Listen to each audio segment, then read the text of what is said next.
What's going on, guys? What is going on, man? Welcome to another episode of BT with JT. All right, BT simply stands for break time, man. Y'all know I'm in this crazy environment daily. I'm talking daily, man. 6 days a week, actually. Man, some cases at one point it was 7 days a week. Not that the dealership was open 7 days. It just I found myself here 7 days. Back in the day, we used to can come in and do, what we need to do. We had so much work, guys, that managers didn't mind. I had a way to get in the shop. At one point, I had a key to get in the shop. If I had like an easy 10-hour transmission job to do, I could knock out on a Sunday. I would get up early Sunday morning. The family still at home, sleep, knocked out. I come in, open up the doors, turn the compressor on, bam, bam, bam, bam, bam. 3 hours later, I'm flagged 10 hours, and I'm back at home by noon. So, yeah, but that's what I call, especially young mechanics. If you are young and healthy, take advantage of your youth. I'm not saying do not be boring and do not have fun. I mean, I had the rest of the whole Sunday to do what I needed to do. Why not get up early, go make some money, then come back home and do exactly what you was going to do anyway around that time? That's the way I look at it and think. I mean, some may call that a workaholic. Some may call that money hungry, greedy. To each his own. I'm not knocking anybody about the way they live their life. So, guys, like I said, I have to get away. I'm still in the dealership. You can see, I don't know if y'all can see my background. I'm in my car, but my car is in the dealership. So I just need to sit down and hoosah. Hoosah. Yeah, I gotta take a break, man. I got another car over there beating me up. Y'all know the thing about getting beat up, like, you can be a decent mechanic, a pretty good mechanic, but there's still always that one car you don't have a clue what's wrong with. And then got to the point around here that my images, I have a weird image, man. A lot of people, I mean, you can come to me and ask me whatever, but like when I'm stuck on something, it's not that I can't ask you, because everybody need a second brain. All right, man, I'm froze. I mean, help me out here. I got this car spitting out. My adaptive memory, long-term adaptive memory is high. What do you think? Because I'm froze. And then we'll discuss it, and then, reality will kick back in what's going on.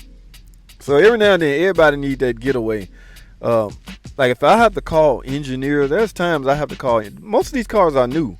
And y'all, please stop with the myth that just because your car is new, you're not going to have any problem. I still continue to hear this reckless talk.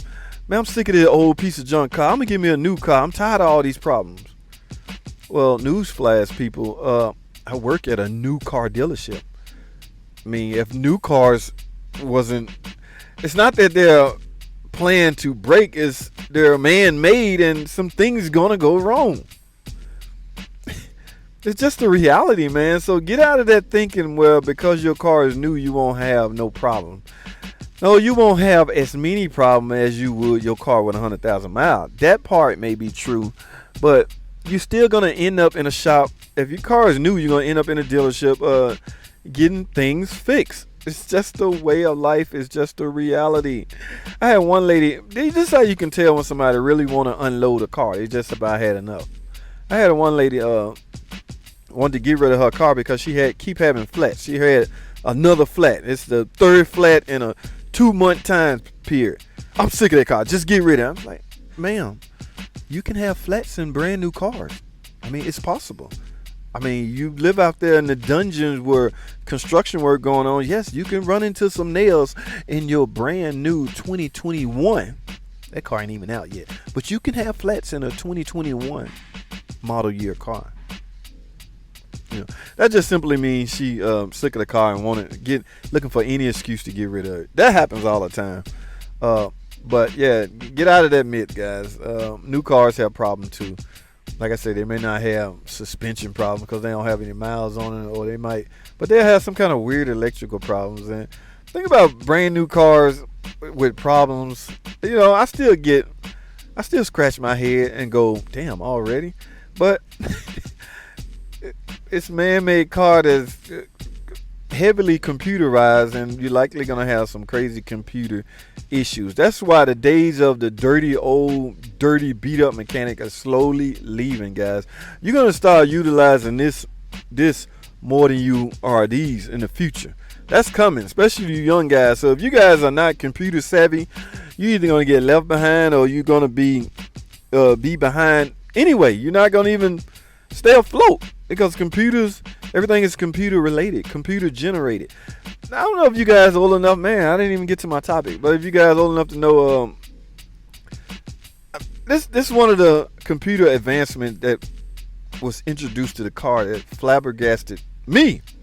Okay, now we're gonna be able to tell consumers when the air in their tires are low. Here came the invention of tire pressure monitoring system. Okay, now the thing about that was consumers was belittling the importance of the correct amount of air pressure in your tires. Yes, guys, that is serious.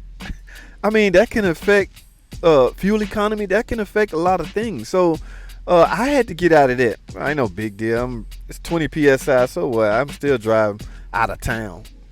No, guys, that is very important. So here came what happens when you drive a long period of time with a underinflated tires.